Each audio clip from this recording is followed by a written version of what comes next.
Hello and welcome to Brodual. Today we have a collection of mods all revolving around fast travel. More specifically, we want to disable the vanilla method of fast travel and then install mods to offer a more realistic, immersive and fun experience. Playing Skyrim without the vanilla fast travelling system is a great way to keep the game fresh. It encourages you to take new paths, leading to entirely new opportunities. It also helps quests feel less repetitive since you're no longer just mindlessly fast travelling from point A to B. This is by no means a complete collection of the mods available, but it's what we think offers a more complete and fleshed out travelling experience. So whether you still want to travel instantly, or by land, sea or even air, then we've got you covered. A big aim for us was to add a wide variety of travelling options that scaled throughout a playthrough. At first we want costly, limited methods of travel that eventually open up a system in the late game that gives us free reign to move pretty much wherever we want. So first we installed touring carriages. This offers a real-time carriage system for Skyrim, meaning you'll jump in the back of a carriage and physically ride to where you have to go. It works just like the vanilla carriages, except after you pay your fee and the screen fades to black, that's when the real journey begins. A carriage can hold the player and up to 3 of your followers, who'll sit in the back with you. During the journey you can simply enjoy the view or listen to the driver's commentary on the surrounding area. The mod takes advantage of previously unheard driver dialogue that was cut from the vanilla game. He'll offer useful advice on your destination, and occasionally comment on another topic like one of your followers' races. If you're in a rush, then you can also tell the driver to hurry up, which kicks up the speed a bit. The ride is extremely bumpy, as you'd probably expect it to be, but of course this is Skyrim after all, so extreme ragdolling can happen. Luckily if the carriage flips over or somehow ends up off the road, it fixes itself fairly quickly. One thing we like the most about the mod is the natural exploration it offers. If you pass something that catches your eye, or you just feel like getting out, you can just tell the driver to stop and then you can go by foot. Maybe you're passing a bandit stronghold and you want to take care of them, or maybe you just want to visit a minor settlement. If it's a short stop, the driver will wait for you to continue your original journey, but don't leave him waiting too long or he'll just drive off. And finally, the last option you have is to make the journey instant. You can do this by talking to the driver at any point and telling him to wake you up when you arrive at your destination. All in all, touring carriages works surprisingly well. It has the advantage of offering both a real-time and instant carriage system, which gives you more control and options when travelling around. Unfortunately, it's not as compatible as a more simple alternative, but it works alongside expanded towns and cities, and that's good enough for us. Carriages are a great way to travel around Skyrim's roads before you get your own horse, but it doesn't do much for the outskirts of Skyrim. To help with that, we recommend the Ferry-Only version of the Carriage and Ferry Overhaul. Since we have our carriages sorted, we only need the ferries added by the mod. It scatters them across the northern coast, in Solstheim and in other major bodies of water, like Lake Ilinelta. They behave just like the ferries added in Dawnguard, so it's a very simple system, but they're extremely handy for getting around. For something completely new, but equally as immersive, we have Swift. Swift, or Skyrim WAYSHRINE Immersive Fast Travel, offers a lore-friendly method of fast travel for Skyrim. It does this by adding a network of wayshrines across Skyrim that lets the player travel from one wayshrine to the other. Thanks to the highly customizable nature of the mod, how the wayshrines are integrated is up to you. In the default versions, the wayshrines will start in a dormant state, requiring the player to activate them. This encourages exploration and rewards you as you play.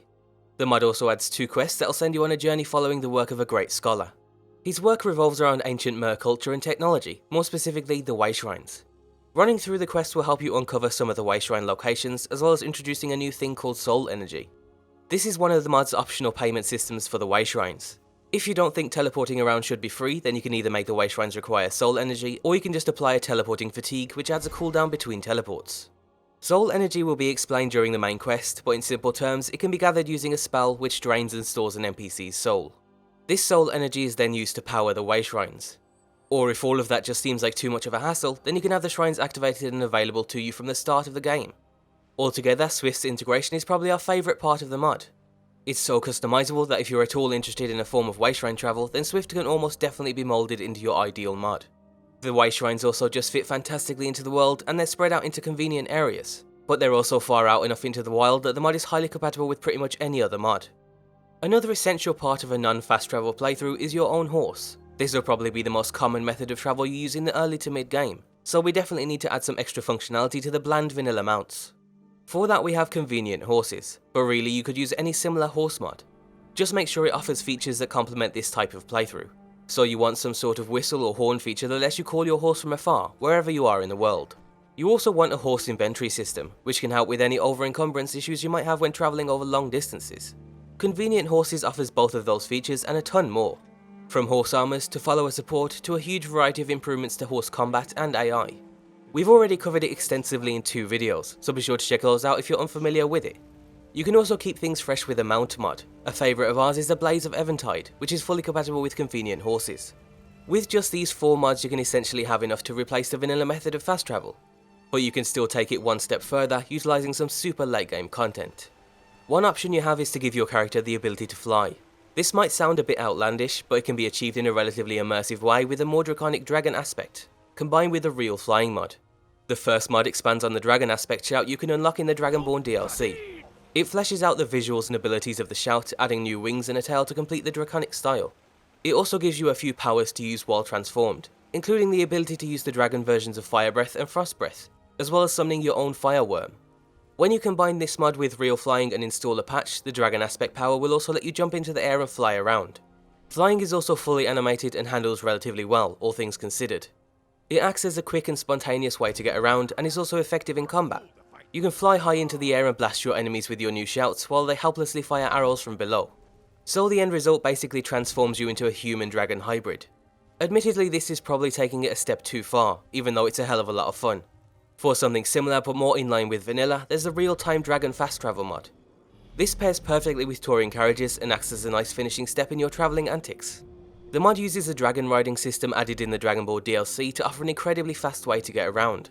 In vanilla, if you tried to fast travel while mounted, you'd instantly arrive at your destination, but with the mod your dragon will actually fly you there. On top of that, it adds a new spell to summon your own customizable dragon, which you can change the mod law at any point while playing. However, you can only get your hands on this after fighting an extremely tough dragon boss in Solstheim. Another important thing to note is that the mods that disable fast travel will also disable fast travel while on a dragon. However, there's a nifty little mod that does exactly what we want it to. It'll disable all map-based fast travelling except when you're riding a dragon. All in all, if you've never tried this type of playthrough, then we highly recommend it. Certain overhauls like Requiem actually disable fast travel by default, so that's also worth checking out if you want a larger overhaul that revolves around natural exploration. Luckily, we've also covered Requiem in its own series, so we'll include links for that down below. If you're interested in any of today's mods, or if you have your own recommended mods for alternative travel, then be sure to let us know down below. As always, be sure to leave endorsements on any mod you enjoy, be sure to check out g2a.com, and thanks for watching.